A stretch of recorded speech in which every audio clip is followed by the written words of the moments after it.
আসসালামু আলাইকুম। আজকে আমি আপনাদের সাথে শেয়ার করব মাত্র ১ কাপ আটা দিয়ে অসাধারণ এই বিস্কুটের রেসিপিটি। মুখে দিলেই কিন্তু গলে যাবে এই বিস্কুটটি।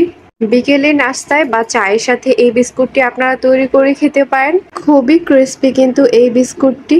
তাহলে চলুন দেখে নিই রেসিপিটি। বিস্কুটটি তৈরি করার জন্য আমি প্রথমে একটি বোলের মধ্যে নিয়ে নিচ্ছি ১ কাপ আটা। আপনারা চাইলে ময়দাটাও ব্যবহার করতে পারেন, কিন্তু আটা দিয়েও কিন্তু পারফেক্ট বিস্কুট তৈরি করা যায়। দিয়ে দিচ্ছি হাফ কাপ চিনি, ব্লেন্ডারে খুব ভালো করে গুঁড়ো করে নিয়েছিলাম। চিনিটাকে কিন্তু অবশ্যই ব্লেন্ডারে খুব ভালো করে গুঁড়ো করে নিতে হবে, না হলে কিন্তু বিস্কুটটা একদমই পারফেক্ট হবে না। হাফ চামচ বেকিং পাউডার দিয়ে দিচ্ছি, অবশ্যই কিন্তু বেকিং পাউডারটা দিতে হবে। ১ চামচ গুঁড়া দুধ দিয়ে দিচ্ছি, গুঁড়া দুধ দিলে কিন্তু ফ্লেভারটা খুবই ভালো আসে আর খেতে কিন্তু অসাধারণ। আপনারা চাইলে স্কিপও করতে পারেন। এখন হাত দিয়ে শুকনো উপকরণগুলো খুব ভালো করে মিক্সড করে নেব। এমনভাবে মিক্সড করতে হবে যাতে করে সবগুলো উপকরণের সাথে খুব ভালোভাবে লেগে যায়। এরপর দিয়ে দিচ্ছি অল্প একটু লবণ। লবণটা দিয়ে দেওয়ার পর আবারও কিন্তু খুব ভালো করে মিক্স করে নিতে হবে। খুব ভালো করে মিক্সড করে নেওয়া হয়ে গেছে। এখন এখানে আমি দিয়ে দিচ্ছি হাফ কাপ রান্না করা রেগুলার সাদা তেলটা। আপনারা চাইলে বাটার বা ঘিও ব্যবহার করতে পারেন। সবগুলো উপকরণ খুব ভালো করে মিক্সড করে নেব, এতে করে কিন্তু সফট একটা ডো তৈরি হয়ে যাবে। খুব ভালো করে মিক্সড করে নেওয়ার পর দেখতেই পাচ্ছেন সফট একটা ডো তৈরি হয়ে গেছে। এখন এই ডোটাকে আমি ঢেকে রেস্টে রেখে দেবো ৫ মিনিটের জন্য, এতে করে ডোটা খুব ভালো করে সেট হয়ে যাবে। ফিরে আসছি ৫ মিনিট পর। ৫ মিনিট পর ঢাকনাটা খুলে নিচ্ছি। ডোটা কিন্তু একদম সেট হয়ে গেছে। এরপর আমি নিয়ে নিচ্ছি একটি স্টিলের প্লেট। বিস্কুট তৈরি করার জন্য অবশ্যই কিন্তু স্টিলের প্লেট ব্যবহার করতে হবে। স্টিলের প্লেট না হলে কিন্তু বিস্কুট তৈরি হবে না। প্লেটের মধ্যে আমি অল্প একটু তেল দিয়ে দিচ্ছি। খুব বেশি তেল দেওয়া যাবে না, অল্প একটু তেলই দিতে হবে। এরপর একটি ব্রাশের সাহায্যে প্লেটের মধ্যে তেলটাকে খুব ভালো করে লাগিয়ে দেব। এইভাবে করে দেওয়ার কারণ হচ্ছে এতে করে বিস্কুটটা নিচে লেগে যাবে না এবং পুড়েও ধরবে না, খুব সহজে উঠে আসবে। এরপর হাতে একটু অল্প তেল লাগিয়ে নিয়েছি। এখন ডোটা থেকে ছোট ছোট লেচি কেটে নিয়ে হাত দিয়ে এইভাবে চেপে চেপে ২ হাতে নিয়ে এইভাবে করে একটা বিস্কুটের শেপ দিয়ে দেব।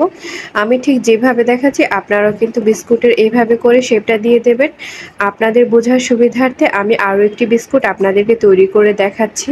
ডোটা থেকে লেচি কেটে নিয়ে ২ হাতের মধ্যে এইভাবে করে ঘুরিয়ে একটা চ্যাপ্টা শেপ দিয়ে দেব। তৈরি হয়ে গেল বিস্কুট। এইভাবে করে সবগুলো বিস্কুট আমি তৈরি করে নেব। সবগুলো বিস্কুট আমার তৈরি করে নেওয়া হয়ে গেছে। আপনারা কিন্তু এই বিস্কুটের সাইজটা কিন্তু বড় করে নিতে পারেন, কিন্তু এই বিস্কুটের সাইজটা আমি একটু ছোট টাইপ করেছি।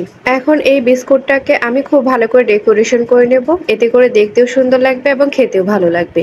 আমি এখানে সাদা তিলটা নিয়েছি। সাদা তিলটা বিস্কুটের গায়ে এইভাবে করে লাগিয়ে দেব।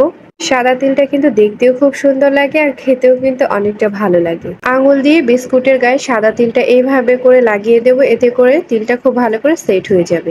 সবগুলো বিস্কুটের গায়ে সাদা তিলটা খুব ভালো করে লাগিয়ে দেওয়া হয়ে গেছে। দেখতেও কিন্তু অসাধারণ লাগছে। এরপর কিছু কিশমিশ নিয়েছি। এখন কিশমিশটা বিস্কুটের গায়ে এইভাবে করে লাগিয়ে দেব, এতে করে কিন্তু বিস্কুটটা খুবই সুন্দর লাগবে দেখতে। সবগুলো বিস্কুটের গায়ে এইভাবে করে কিশমিশটা লাগিয়ে দেব। সবগুলো বিস্কুটের গায়ে কিশমিশটাকে খুব সুন্দর করে লাগিয়ে দেওয়া হয়ে গেছে, দেখতেই পাচ্ছেন। বিস্কুটটাকে বেক করে নেওয়ার জন্য আমি চুলায় একটি প্যান বসিয়ে দিয়েছিলাম। প্যানটাকে একদম হাই হিটে ৫ মিনিট খুব ভালো করে প্রিহিট করে নিয়েছি। এরপর প্যানের মধ্যে স্টিলের প্লেটটা আমি এইভাবে করে বসিয়ে দেব।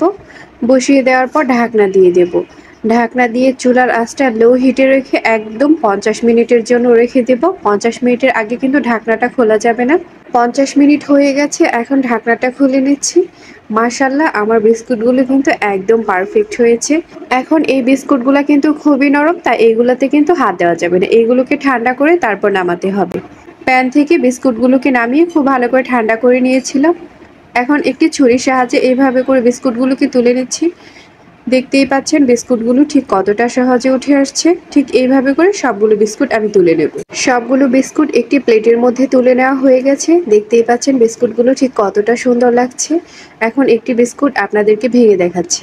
যদি আমার এই বিস্কুটের রেসিপিটি আপনাদের ভালো লাগে তাহলে অবশ্যই লাইক, কমেন্ট এবং শেয়ার করবেন। ইউটিউব থেকে দেখে থাকলে কিন্তু সাবস্ক্রাইব করবেন, আর ফেসবুক পেজ থেকে দেখে থাকলে কিন্তু ফলো করবেন।